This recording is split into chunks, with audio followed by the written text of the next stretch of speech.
Welcome, everybody. I think we're ready to begin. Let me know, please, if somebody's having difficulty hearing. We have a good person who knows everything who can help us, if you are. I'm Susan Leffler, and I want to welcome you on behalf of the Transylvania Partners for Democracy. I want you to know, if you haven't been here, that there are restrooms through that door and through that door. The ones outside this door are a little bit split. The ladies' room is to the right, the men's room is straight ahead. I'd like to begin with a very brief land acknowledgement tonight. A reminder with our words that we're grateful to live in the French Broad Basin near the headwaters of the French Broad River. We live in a county crisscrossed with Cherokee hunting trails, and our maps and malls are filled with place names of the Cherokee people. We are also honored tonight to meet in the magnificently restored Mary Jenkins Center, which for years has been the beating heart of the Black community in Transylvania County. It feels so right that our first two speakers, in the midst of this democracy crisis, have spoken in this place. Transylvania County was the first in our state to integrate the schools because the citizens of the Black community believed in their children's constitutional right to education, and those citizens went to court and faced vicious opposition in order to make that right a reality. Transylvania Partners for Democracy formed in 2024.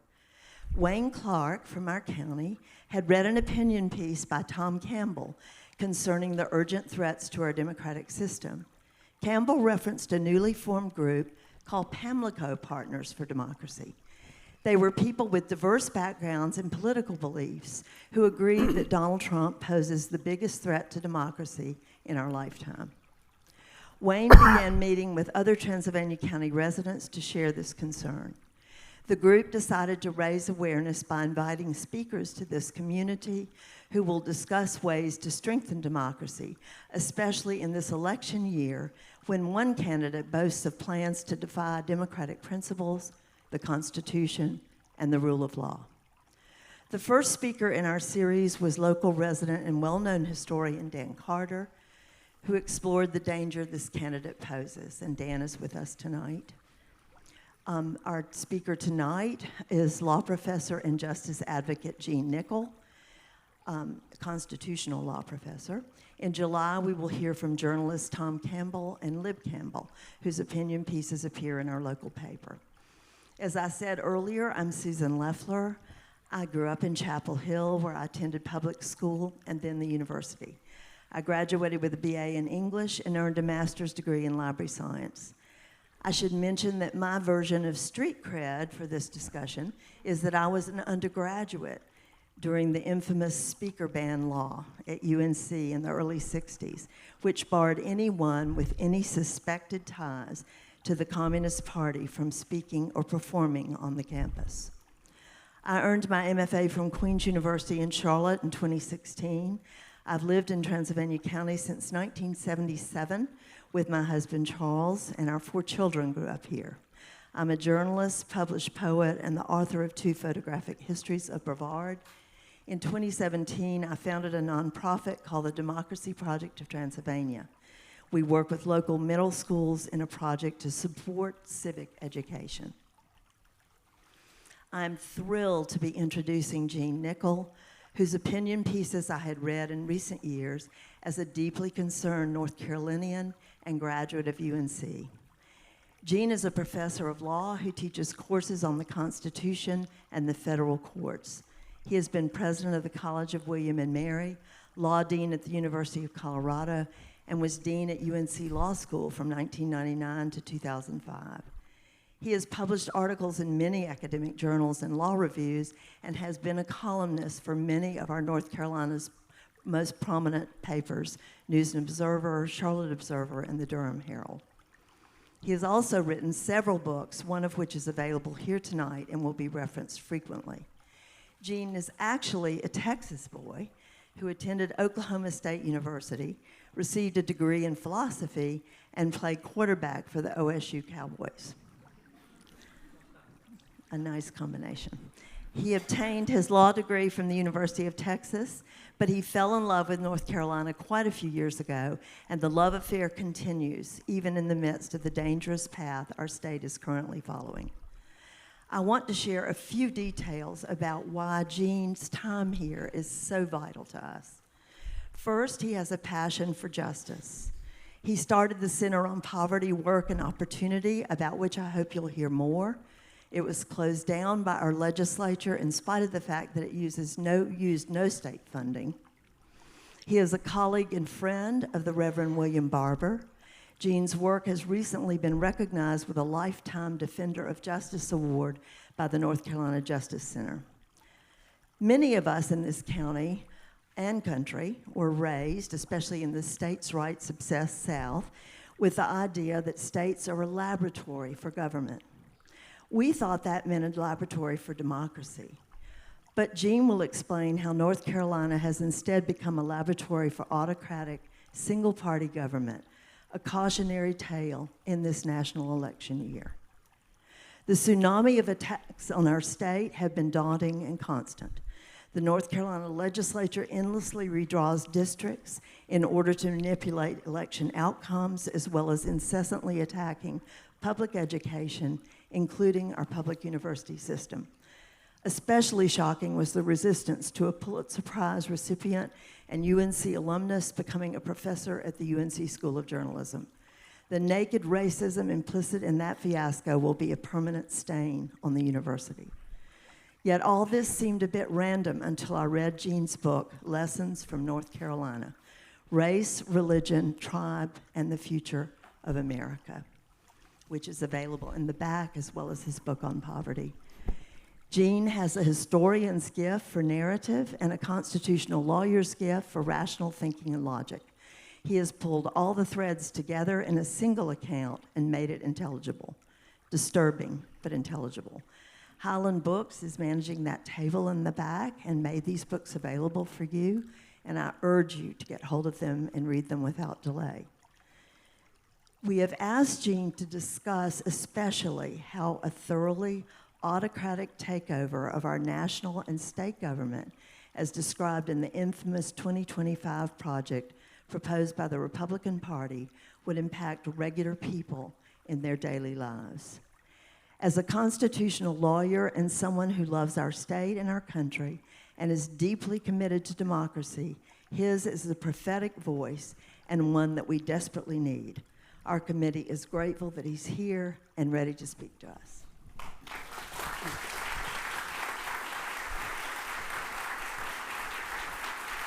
How very kind. Thank you so much.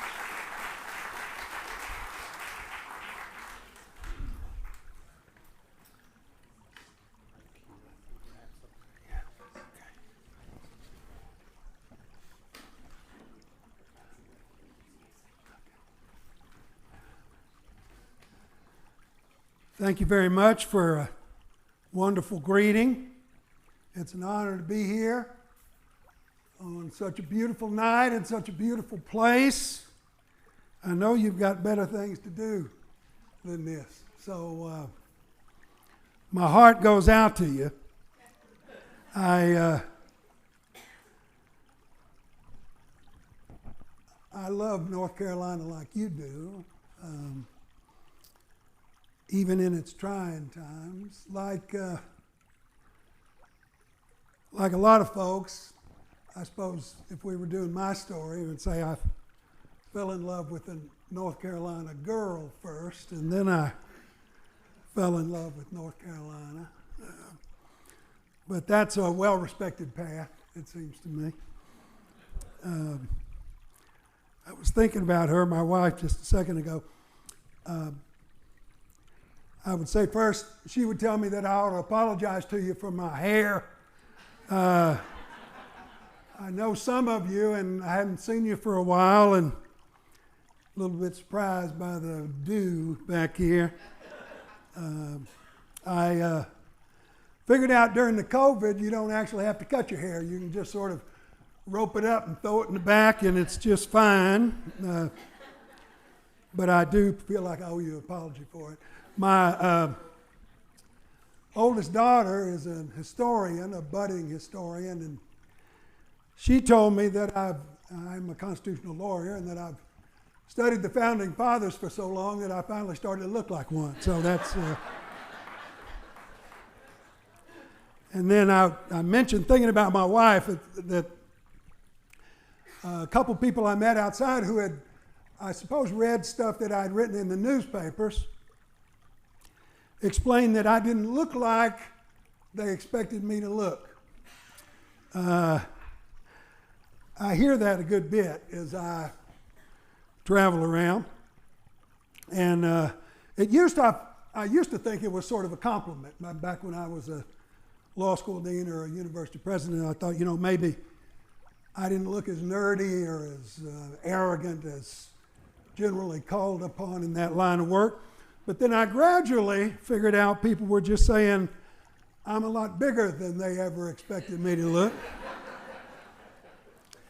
I explained this to my wife of 40 years, and she said with great sweetness and affection that I'm a lot bigger than she ever expected me to look either. So you're in good company if that's your sense of it. It is true that I went to Oklahoma State, played football, and was a philosophy major. That meant that I had two very different sets of friends, even that early in life. One group, the philosophy students, they're almost all from India. They weighed about 75 pounds apiece, spoke in very heavy accents, and we spent all our time talking about Ahimsa and Gandhi and the like. The other group weighed about 350 pounds apiece, and as far as I could tell, spoke no ascertainable language whatsoever. So, but I did learn early on to get along with a diverse group of folk. I was introduced here a while back, but this wasn't that friendly, I didn't think. It was some kind of roasting venture. A federal judge said it was only because I had grown up in Mesquite, Texas, and had gone that I could have considered Oklahoma State to be an institution of higher learning. I reject that. I will say this, though, that when I was appointed president of the College of William and Mary, I got a sort of quizzical letter from the president of Oklahoma State. Sort of wondering, are you really a graduate of Oklahoma State University? I said, you're not expressing much confidence in your progeny there. I'm delighted to be here for another reason, a couple other reasons. One, I don't know how y'all feel about it, but I got Joe Sam Queen sitting right here in front of me.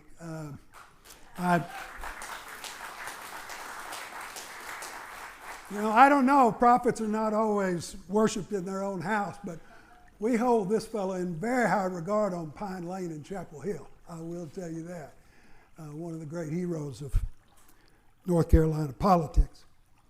And Dan Carter, you've heard from, I think you know what a treasure he is, what a great historian of the American South he is, truly singular. So when Dan asked me if I would come, I would do anything for Dan Carter. We were involved in a book project some years back when we were both younger. And I don't know how I got on it. It was, I forget what it was. It's called Voices of Southern Descent, I think.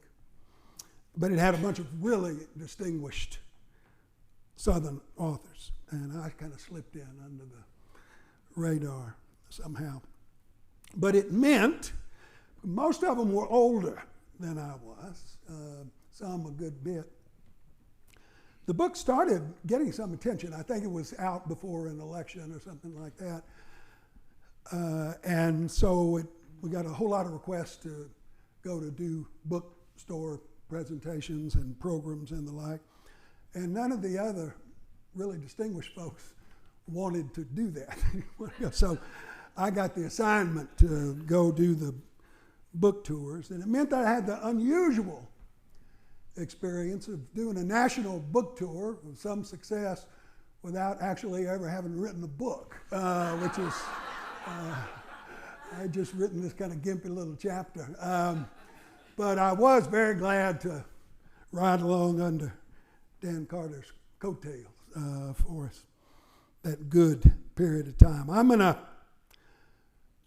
talk to you about these matters which are at the heart of your efforts here.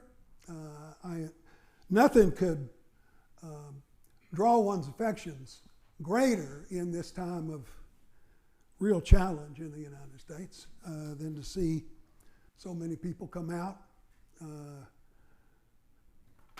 press these issues, spend the time to deal with it, be actual participants in democracy. I don't know that we would get this in Chapel Hill, but I'm glad you are getting the message in Brevard. My hat's off to you. It's my job, as I understand it, at least as I've understood it, it may be a little bit wrong, to talk about the challenges presented, particularly here in North Carolina, over the past 14 years by the work of the North Carolina General Assembly, and I aim to do that. But it occurs to me you can't actually talk about the challenges to democratic government anywhere in this country without talking about the executive branch of the federal government, without pointing to this upcoming presidential race, as you've already mentioned. It would be irresponsible, and I think in context of this meeting, dishonest to skip right over that. So I'm going to say a word or two. I don't mean to elevate anyone's temper or cause any heartburn, but I would like to mention 2 or 3 things. First, I would quote a little extensively the now famous graduation address given 10 days ago, I think, by the great American documentarian Ken Burns. You know of it, speaking at Brandeis University. He said this: "This brings me to the moment I have dreaded and forces me to suspend my long-standing political neutrality. There is no real choice this November. There is only the perpetuation, however flawed and feeble you might perceive it, of our fragile 249-year-old experiment, or there's the entropy that will engulf us and destroy us if we take the other route. When, as anti-federalist philosopher Mercy Otis Warren would say, the checks of conscience are thrown aside and the deformed picture of the soul is revealed." The presumptive Republican nominee, Burns said, is the opioid of all opioids, an easy cure for what some people believe is the solution to our myriad pains and problems, when in fact with him you end up with an even bigger problem, a worse affliction, a bigger delusion, our national suicide, as Lincoln prophesied. Do not be seduced by easy equalization. There is nothing equal about this equation, Burns says.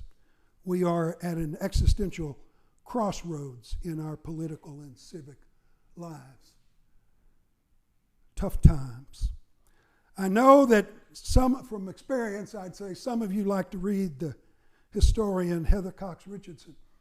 I do too. She puts it a little more bluntly. This is not the only story from today, but it is the only story that historians will note from this era.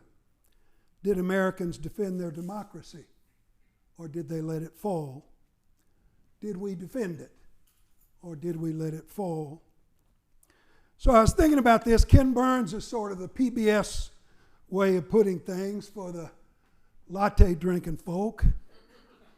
Here's an alternative from Colin Cowherd, the ESPN sports commentator.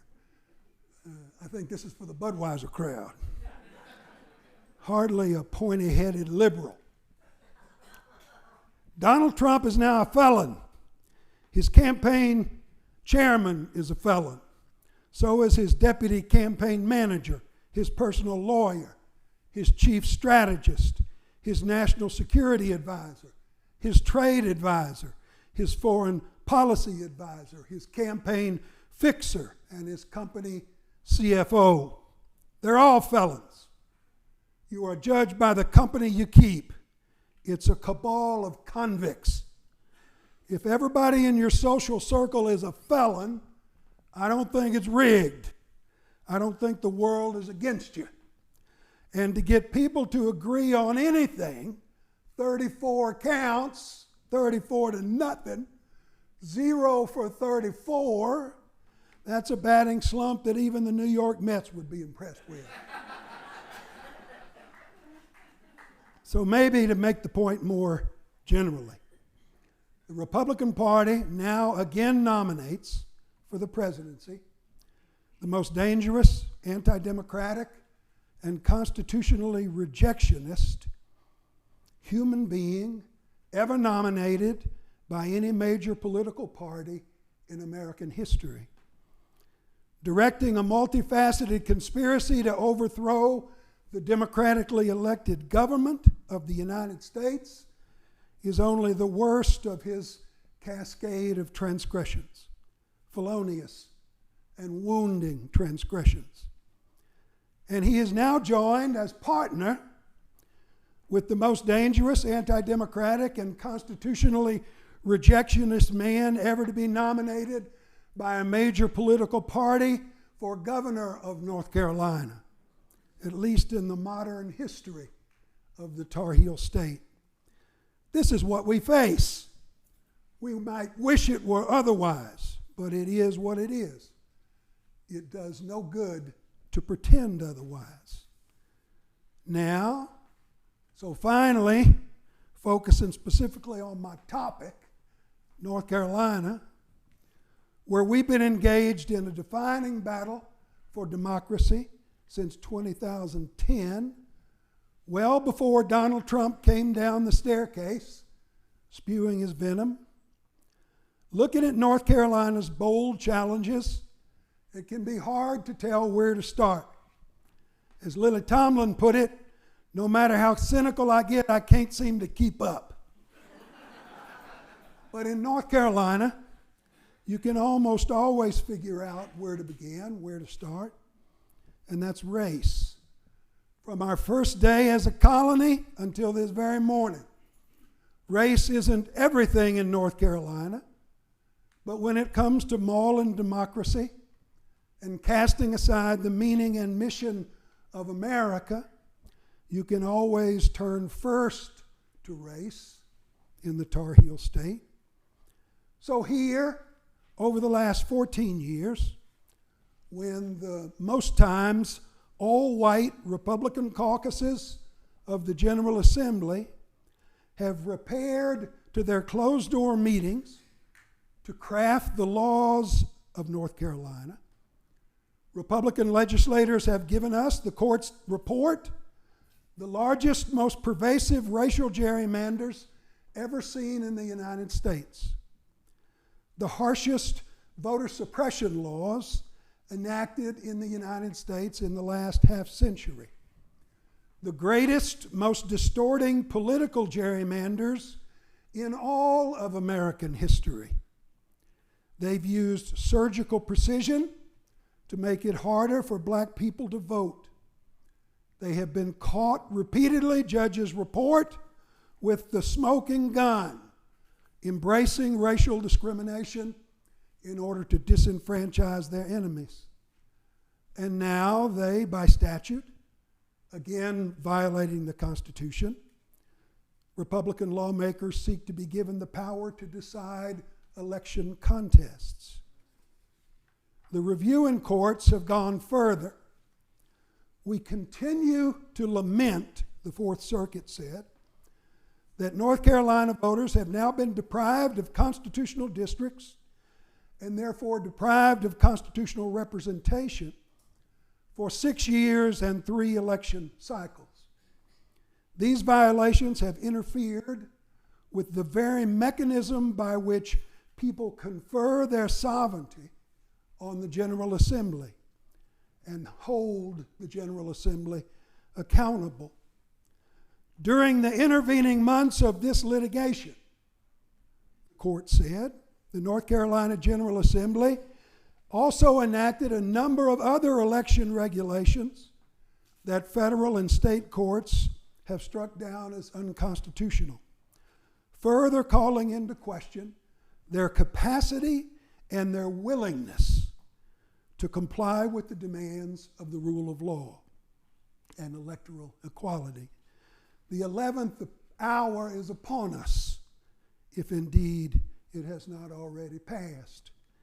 I have sadly been reading law reports for over 50 years. I never heard a court talk like that. And that's what we've seen. But they didn't stop there with these electoral transgressions. They repealed North Carolina's Racial Justice Act. They responded to the Black Lives Matter movement by making it harder to get access to police videos. Harder, God damn it. They effectively invented special new criminal penalties for black demonstrators as they welcomed AK-15s for angry white ones.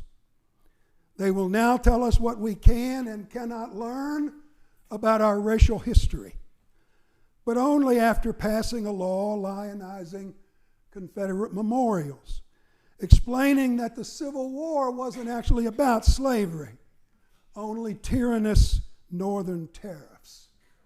Lincoln apparently got it wrong in his famous second inaugural. To be blunt, the North Carolina General Assembly's Republican caucuses not only look like a white people's assembly, they have governed like one. And they've shown that once you cast aside the central purpose of America in one arena, it gets easier to do it in the next and the next and the next after. Breaking the compact becomes contagious, imperialistic. So what they've done in race, they also did again in religion, imposing a regime of white evangelical Christianity on everyone else, a regime that is neither democratic nor humane, nor least of all Christian.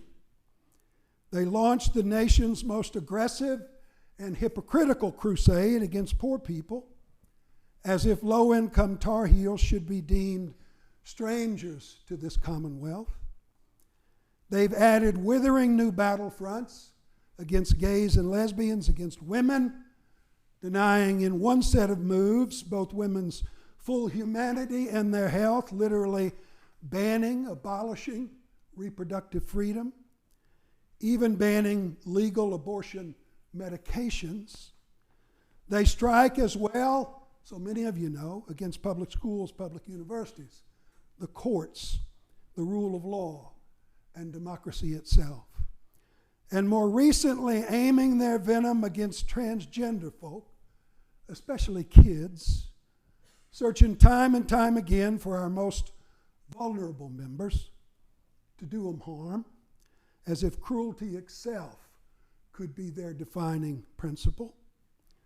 It's clear what our common theme has been, our unstated, persistent creed. It's the compelling notion that some of us count and others don't. We have said systematically, repeatedly, some of us are the full members, the real tribe, the owners, the full Americans. Others may be allowed to enter, but when they get here, they're like tenants or passers through. They exist at the main folks' sufferance. The real tribe might tolerate them a little bit, but that's the most that can be asked. If our creeds and constitutions demand more than that, if they demand equal dignity and equal opportunity, then those creeds and constitutions will simply have to be discarded. They'll have to go. Despite all the blood and sacrifice spent in their cause. We believe in democracy in North Carolina now only as long as we're guaranteed to win. We believe in equality only as long as our dominance is assured. So it's not only necessary that we beat our adversaries at the ballot box, we need to disqualify them, to exclude them, to handicap their participation. Equal justice under law in North Carolina now carries this damning, disqualifying asterisk. There is much to regret in this 14-year-long battle against democracy in North Carolina.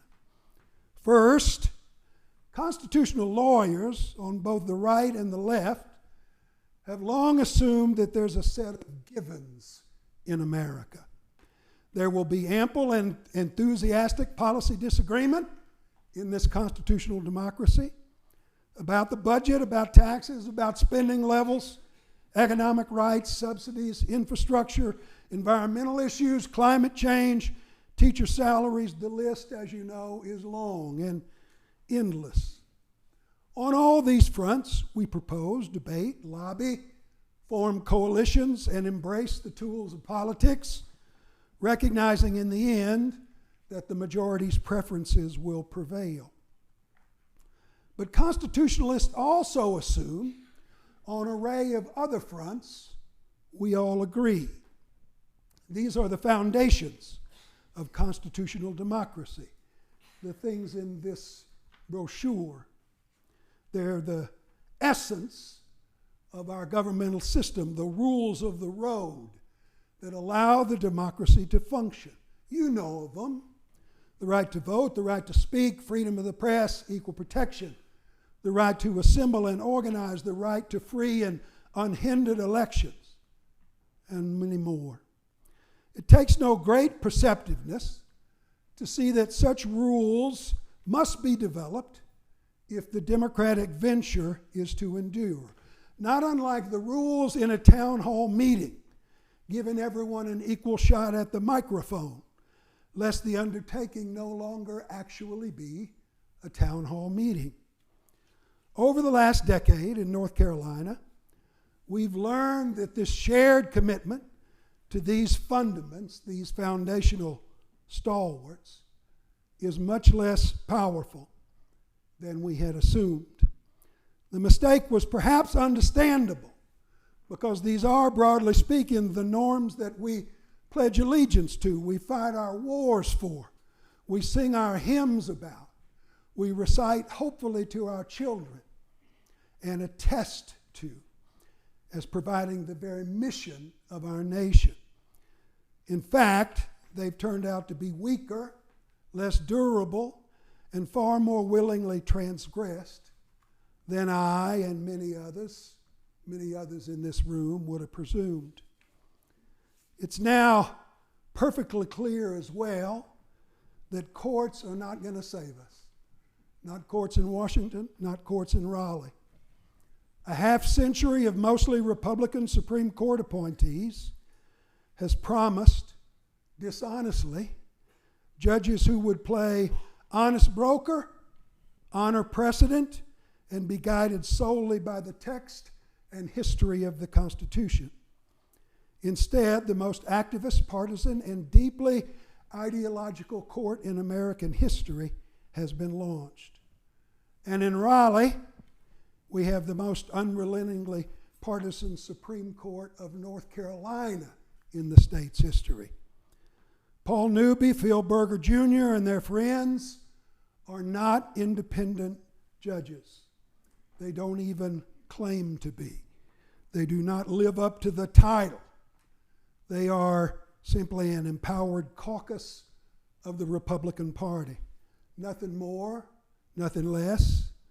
We should expect nothing more from them than we would Dan Bishop or Mark Robinson or Larry Pittman, and we shouldn't pretend that it's otherwise. Frederick Douglass offered eloquent and inspiring direction for times such as ours. It is not the light that is needed, but the fire. It is not the gentle shower, but the thunder. We need the storm, the whirlwind, and the earthquake. The feeling of the nation must be quickened. The conscience of the nation must be roused. The propriety of the nation must be startled. The hypocrisy of the nation must be exposed. The South has always been a pivotal place in American struggles for equality. As my old friend Roz Pellis has put it, the South is where change needs to happen the most, but it has also been a place that has catalyzed change. The two are connected. Reverend Barber echoes the claim, if you're going to change the nation, you've got to change the South, and if you're going to change the South, you've got to change these legislatures. These last years have been unnerving for us. We've become somewhat undone.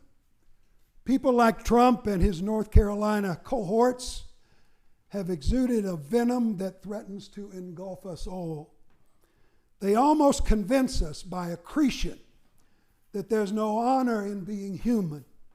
There's no character, no morality, no courage, no obligation, no duty, no integrity, no idealism, no meaning, no love, no habit of heart. There is only the more powerful crushing the less advantaged, only the villain stalking his prey. But even as an old man, I'm confident that these loathsome types cannot prevail. I see their demise in these powerful people-based movements like your own, these green shoots, these glorious eruptions in Kansas, in Wisconsin, in Nashville, in Montana, in Ohio, in Kentucky, in Virginia, and in surprising communities across North Carolina. It is singular and crucial work that we are in. Deeply diverse societies often founder, brutalizing the most vulnerable in ways that demolish the humanity of all. But no decent person can long for or abide that fate. So this is tough work, the toughest. Now North Carolina's defining attestations are put inescapably to the metal. Many apparently would abandon these historic commitments and demands, opting for privilege rather than defining principle. But not all of us, not even most of us.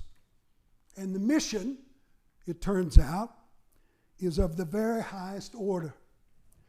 We have learned slowly, grudgingly, but finally here, that we can't be only the heirs of freedom. We must also be its guarantors. We can't claim liberty's gift without also assuming its obligation. We've come to understand, even if reluctantly, that democracy is never a final achievement. It is a call to unending struggle. We believe that the arc of the moral universe is long, but it bends towards justice. But that's the case only if we ourselves do the bending. And most crucially, we utterly refuse to give up on the idea of an America for all, even when it hangs frighteningly in the balance, especially when it hangs frighteningly in the balance. So we are charged in this moment to help, in Richard Rorty's words, to achieve our country, to contribute our chapter. Maybe our chapter, we can hope, won't be the most astonishing of demands. We are not called upon to storm the beaches at Normandy, or like Mrs. Hamer, to be beaten within an inch of our lives to achieve first-class citizenship, or like Dr. King, to face the hate-filled bullet. But we are required to do our part in what the inspiring chaplain at the D-Day ceremony the other day called the unfinished work of freedom. Not weighing the costs, but the obligations of the unfinished work of freedom. Whether we wish it or not, our obligation, the unfinished work of freedom. I'm going to stop there. Thank you very much, and I'm glad to answer questions. Thank you. Thanks.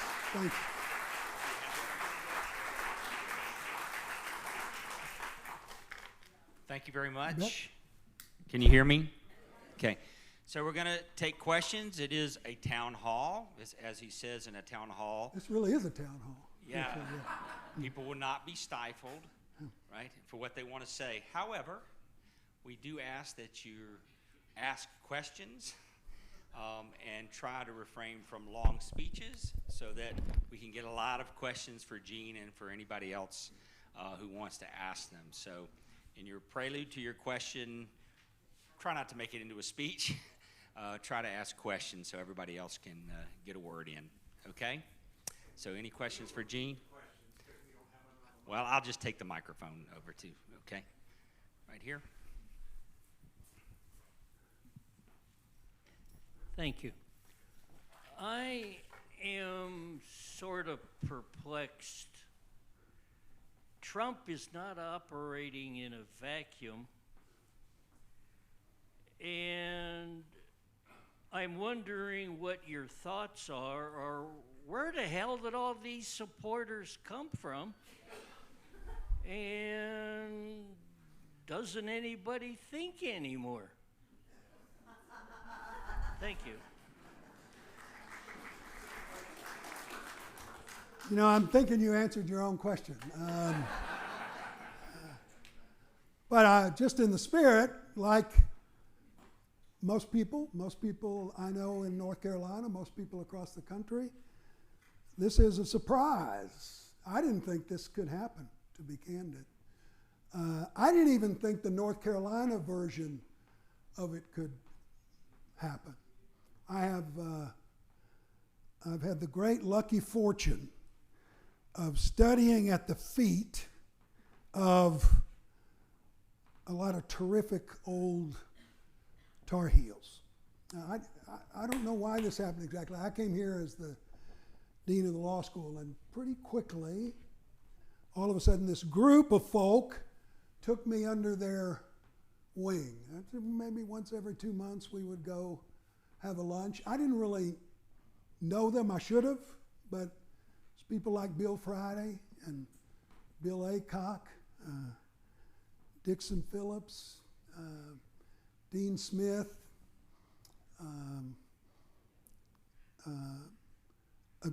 a long list. And I realized after a while, we would just talk. And what they were doing was teaching me what it meant to be a Tar Heel, what it meant to be an engaged participant at the University of North Carolina. Those folks contributed their whole lives to the uplift of this state. They're kind of an interesting story. They came back from World War II. They were almost all from small towns in North Carolina. They went to law school after World War II. They were in the same study group, if you could imagine. So you got this little study group over here with Terry Sanford, Bill Aycock, Bill Friday, Bob Dees, Dixon Phillips. They don't make them like that anymore. And what all those folks had in common was they decided that they were going to dedicate their lives to helping to uplift this state. They were shocked by World War II. They were also shocked to realize some of the weakness of North Carolina. You know how patriotic North Carolina is. They learned pretty quickly that we had a higher percentage of folks disqualified from the military during World War II than any other state because we were so poor, because health was so diminished. They realized that North Carolina was at the bottom of the heap. You know, back in 1940, people didn't say like they do now, thank God for Mississippi, thank God for Louisiana. They said, thank God for North Carolina. But these folks decided they would spend the entirety of their lives trying to help North Carolina build itself for its people. And they weren't perfect. I'm not saying that. They certainly wouldn't. But when they began, North Carolina was at the bottom of the South. And when they concluded, North Carolina was frequently at least competing at the top of the South, sometimes even more. Those folks, I mention them all, and I know it's almost off the point of your question, but they were shocked by these developments. Bill Aycock and Bill Friday both died thinking that the entirety of their life's work was now in the balance and was in fact being lost in the State House. These great institutions which had lifted North Carolina up were being decimated. And that same group of folks thought, we've been through unshirted hell in North Carolina.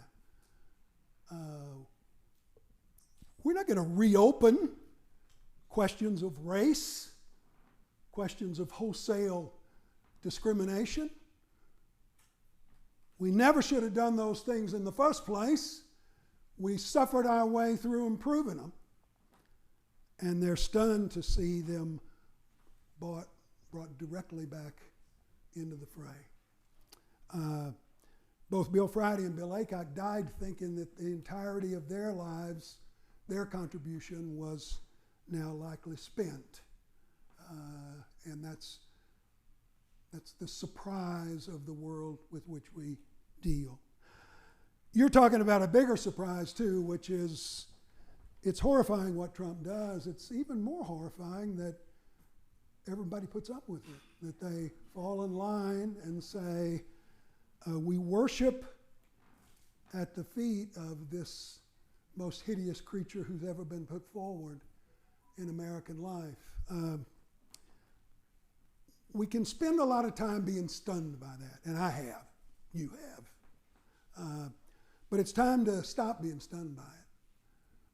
It's there. It's not going to change. They're not going to suddenly see the light, no matter how many convictions, no matter how much corruption, no matter how much intentional cruelty, no matter how many lies, no matter how many rapes,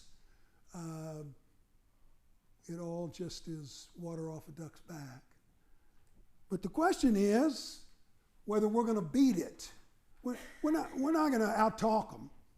We're not going to come use just the right words and then they'll be converted. The only thing that can be done is to out-hustle them, outwork them, out-organize them. And sadly, as you also know, you can't even just out-organize them 51-49 because they've spent 30 years cheating us out of the operation of this democracy. So we got to beat them 60-40. But to be candid, that's the only thing that can now save us. Courts are not going to do it. I've spent my life studying courts. These folks are not judges. They are not going to do their jobs. They have even indicated as much. There's not going to be any group of marvelous, powerful, wonderful Democratic consultants who's going to convince us how this can be effectively turned around. What's going to beat us, what's going to beat them, are engaged citizens in every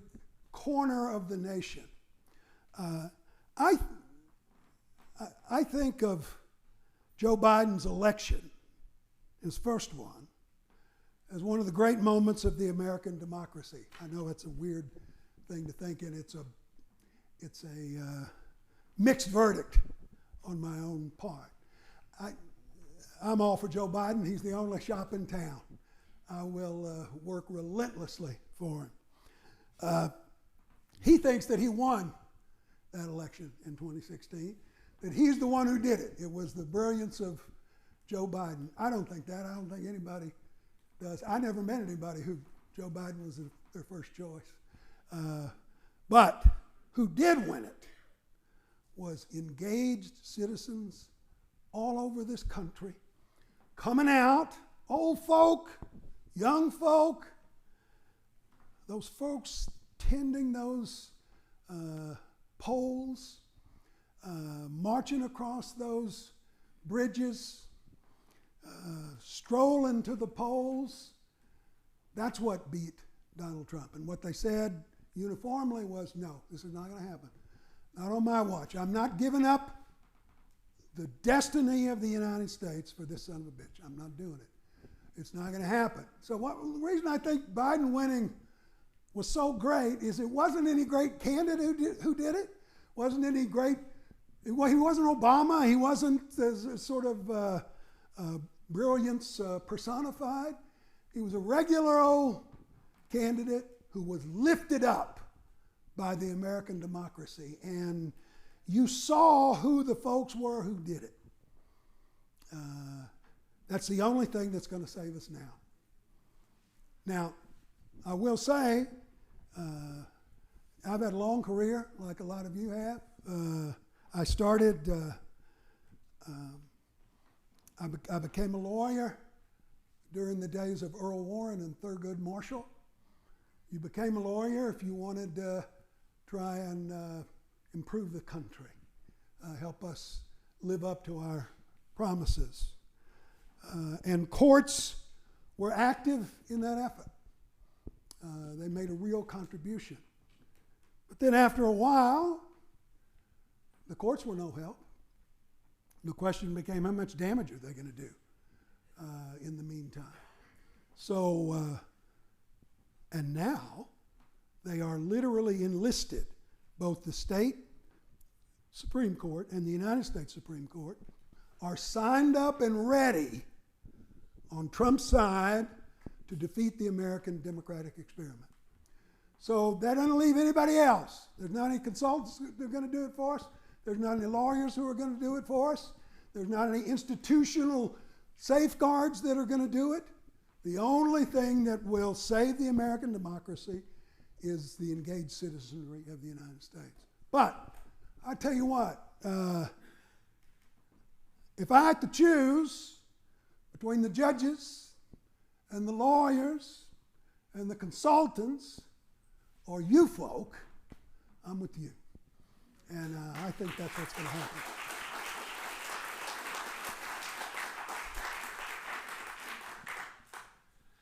First of all, I'd like to thank you for being here tonight and for inspiring us all with what you've said. Thanks. I have two questions, but before I ask them, I'd like to share with everyone the information that there's a new documentary out that just came out a few months ago called Bad Faith. And it is a really interesting, profound look at what the Christian right has done, not just in the last few years, but for decades before that. And I would urge everyone to watch it. Dan and I are going to see if we can do a public showing of that here soon. So it's called Bad Faith. Bad Faith. I haven't seen it, so thanks. It's an hour-and-a-half documentary. It's already won several awards, and it is a powerful look at the whole history of the Christian right. Two questions. The first one is, one of my biggest concerns about the upcoming election is the gerrymandered districts that have all across the country here. In our county, we do 60-40. It's 60 Republican, 40 Democrats, and we've run some incredible candidates who have lost to that. Right. So the first question is, what are your thoughts about winning? You know, the Republicans talk about a rigged election. Well, this one is definitely going to be rigged in many places. The second question is, this far-right movement is not happening just here in this country. It's happening around the world. And I'd like your thoughts about what's driving that. Yeah. Great questions.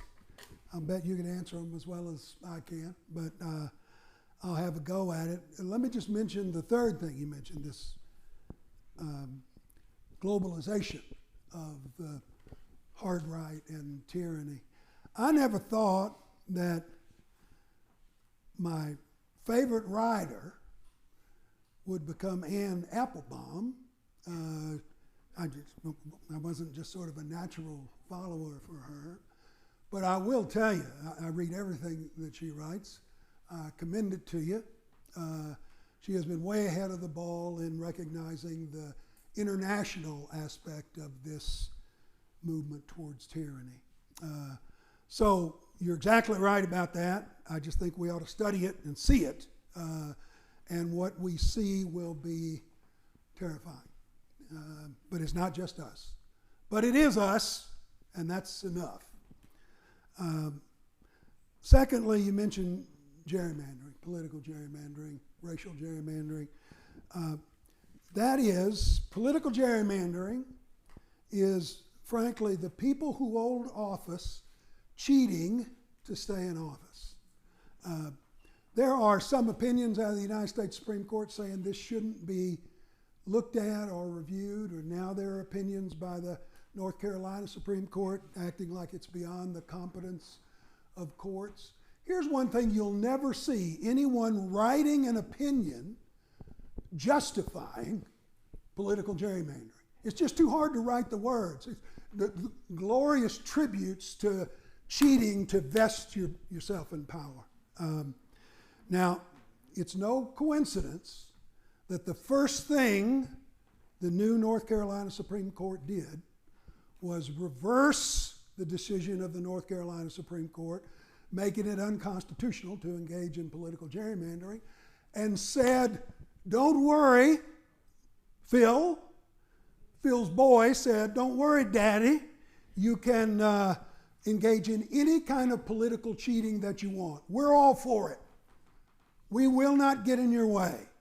And we will claim some virtuous restraint in this effort. This is flat political distortion, defeating democracy, and it is the joint work now of the North Carolina General Assembly and the North Carolina Supreme Court, signed off on by the United States Supreme Court. That's why I say, so there could be no larger sin than grotesque political gerrymandering. It's simply saying, our Chief Justice has said, the North Carolina Constitution only promises free elections, not fair elections. It's a free election if you can vote, even if it's rigged. Now imagine someone saying that, who wasn't then impeached like he ought to be impeached. So we are in a deep hole because of political cheating, and the only way we're going to be able to crawl out of it is through outnumbering them in large numbers. Let me mention something about the bad faith. The question that we face in North Carolina, the impact of how they characterize themselves as white evangelical Christian voters. I had to study this some for my last book, and I had the instinct about it, but it was terrible to sort of look at the numbers and see them in print. The folks identifying as white evangelical Christians have a huge and disproportionate impact on the Republican Party in North Carolina, the dominant force of the Republican Party in North Carolina. And here's the thing, when you unpack it, evangelical Christians are the most opposed to any help for poor people of every segment of the North Carolina citizenry, the most opposed to health care as a right, to Obamacare, the strongest supporters, think of this, of guns, Christians, evangelical Christians. The most likely to declare by far that there's no race discrimination in North Carolina. That simply is a gone figment of another day. I was doing some debate with some, and I said, look, I'm not going to go through all this stuff with you. I just want to do something that I assume you'll like. I'm going to read the Sermon on the Mount. Let me do that. Let me just read the Sermon on the Mount. How does that work? In fact, I said, if you're wanting to put religious things on the side of the schoolhouse, in God we trust or whatever, let's don't do that. You say this is a Christian nation. Let's put the Sermon on the Mount up there on the schoolhouse wall. Let me read it to you. Let me read what it says. Oh, no, we don't. See, now you don't want to do that because you don't like the Sermon on the Mount. Everything you stand for is in direct opposition to the Sermon on the Mount. In fact, there's no group, think about this, more strongly opposed through its political agenda. No group in North Carolina more strongly opposed to the principles of the Sermon on the Mount than white evangelical Christians. This is puzzling. And I was, earlier in life, I did some studying of the freedom rides. And was surprised to read, and have since talked about it with some ministers, that in, Addiston, Alabama, I think, people, and I talked with, I was lucky in the day to know John Lewis, talked with John Lewis about this. They pulled him out of those buses, set it on fire, and beat John Lewis almost to death, along with a bunch of other folks. They came from their 11 o'clock services in the churches of Addiston.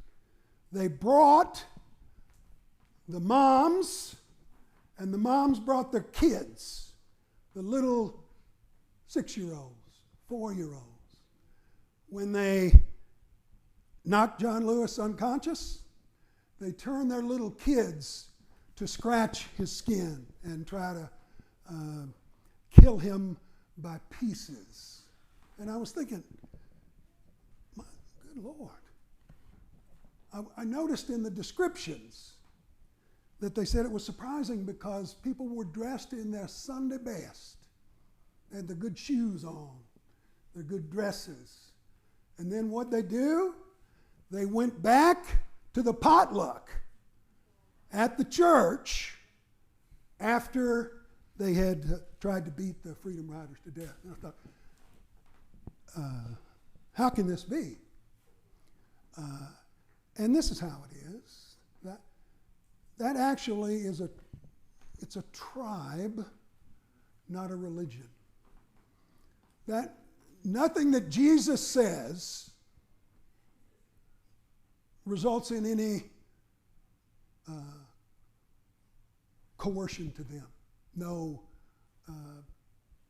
belief or requirement for them. They thought, we're whites, we got the power, and these folks are trying to take it away from us, and that's all that matters. So it's in a way, when you think about the impact of white evangelical Christians in North Carolina, huge impact that they have, it seems to me it's almost a mistake to think of them as a religious organization. This is a political organization which has in mind nothing but its own tribal dominance. It is the greatest example of what I described as the consistent creed of North Carolina politics, and it also has to be defeated. I wish it wasn't so. I really like the Sermon on the Mount. Yes. I'm going to come back to something Jim said, and that's at the state level. The way it's presented, it's a bit schizophrenic. On the one hand, you point out that we need to win 60-40 to make a difference. And on the other hand, you point out that the state has been gerrymandered such that the candidates pick their voters rather than the other. Right. So to me, that seems to be almost an impossible situation. And do you have any suggestions as to how to overcome what you've just presented? Let me say one more time. I'm serious when I say there's only one way to do this. The only way to do this is to out-hustle them, outnumber them, and we've got to do it by a big margin. I wish that wasn't so. It's unfair as hell. It's ridiculous.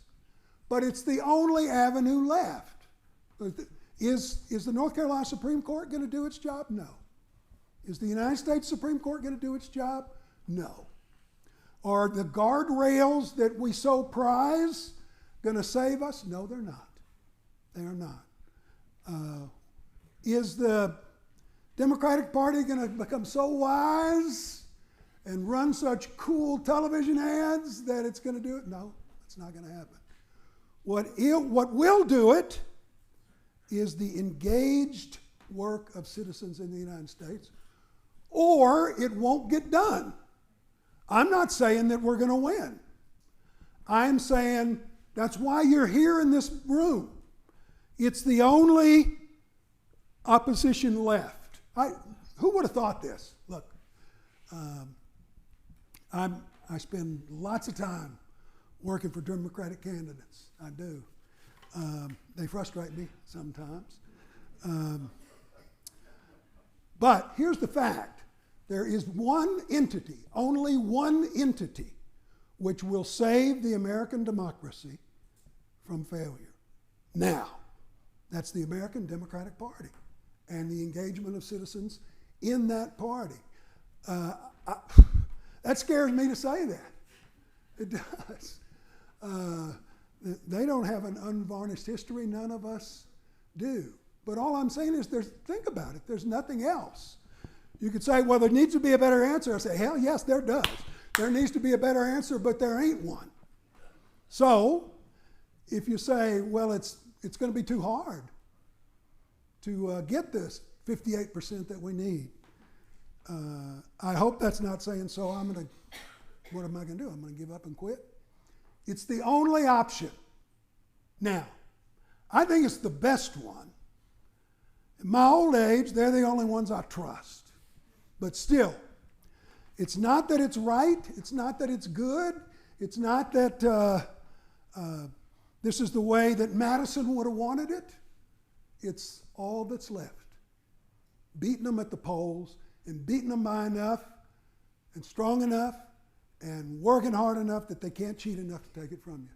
But they're going to. They're going to cheat. They always cheat. Now they brag about it. I was saying earlier, we had some great folks getting a little bite to eat. These Trump folks, and this is true of the North Carolina Republican Party too, they're out obviously to do in majority rule. They want to run the nation without winning the polls. But I never hear them say this. Okay, if you're going to substitute something for majority rule and democracy, what the hell is it that you're substituting?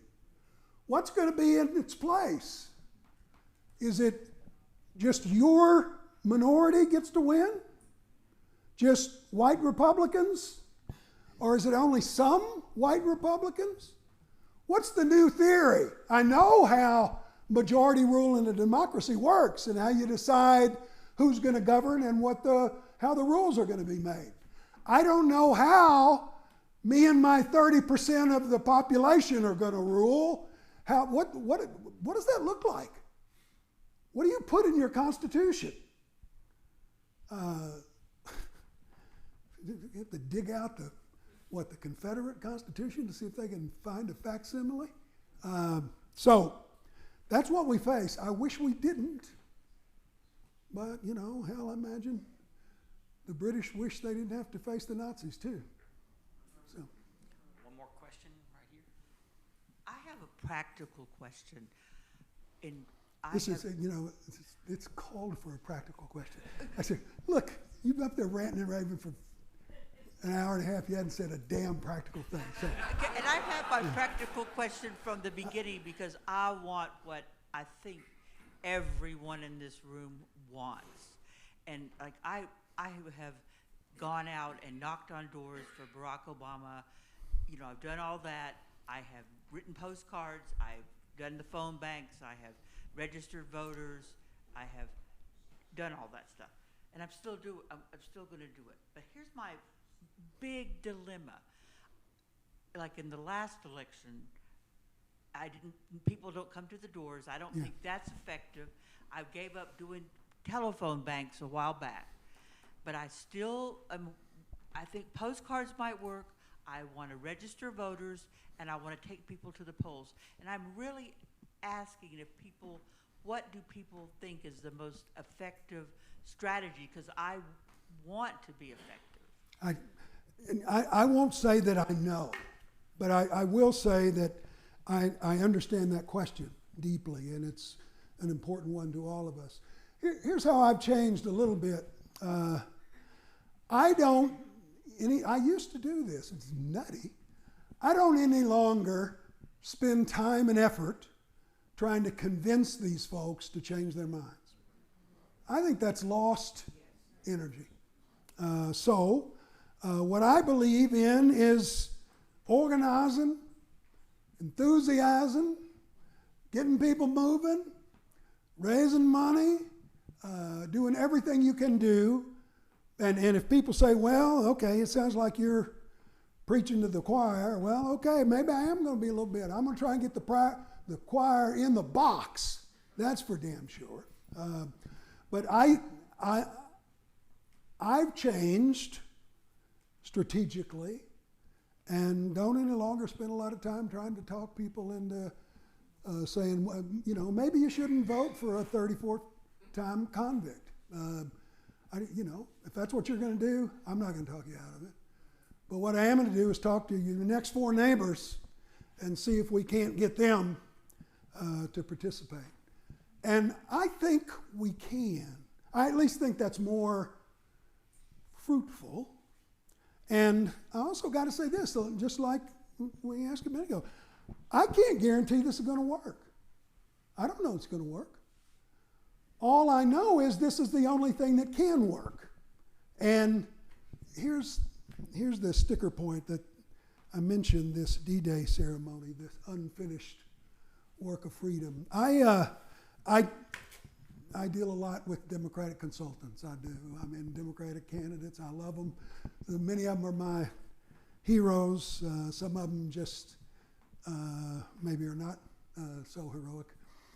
But here's what I hear from them too much, I would say. We shouldn't be talking about the death of the American democracy. We shouldn't be talking about what's at stake. People don't want to hear about that. We should talk about inflation. We should talk about student debt. Don't talk about this, the threat to the American democracy. It doesn't poll well. And I must admit that almost, I don't get angry very much, but it's almost enough to push me to a little bit of annoyance. I think, I have no doubt about this, we are in a literal struggle for the American democracy. It's not made up. It's in the balance. We may win it, we may lose it, and it's going to be up to us. Here's one thing that I refuse to do. I refuse to lose the battle for the American democracy and not even engage it, not even bring it up. I feel like, well, at least if we're going to lose this, we're going to go down screaming. We're going to go down fighting.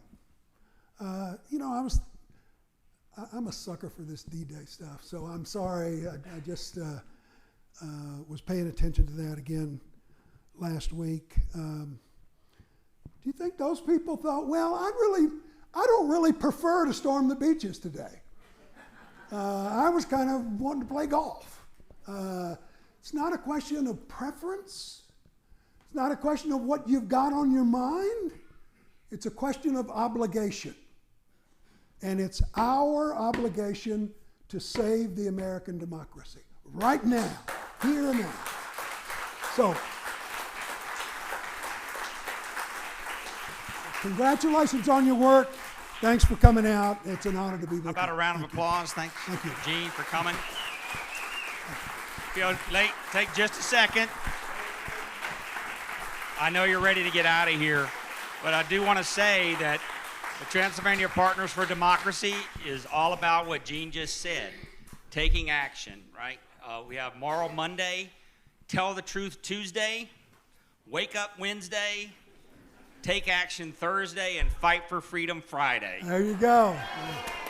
And on the weekends, you might rest, but Monday comes again, right? And it's every week the same. If you want to make a donation, we have envelopes outside. Please look at our website. There's lots of information there, and there will be an opportunity to donate on the webpage soon. Thank you for coming. Oh, and Gene will be signing books. Don't forget that. I think we already said that. Thank you. Yeah, thank you, Dad. Thank you. Thanks for the invitation. Wonderful. Wow. It's a great crew. Yeah, thank you. No, thank you. No, it's great. Thanks. I appreciate it. Thank you. Thanks. I'm chair of the Democratic Party here, and I appreciate what the hell you said. I appreciate what you're doing. Thank you.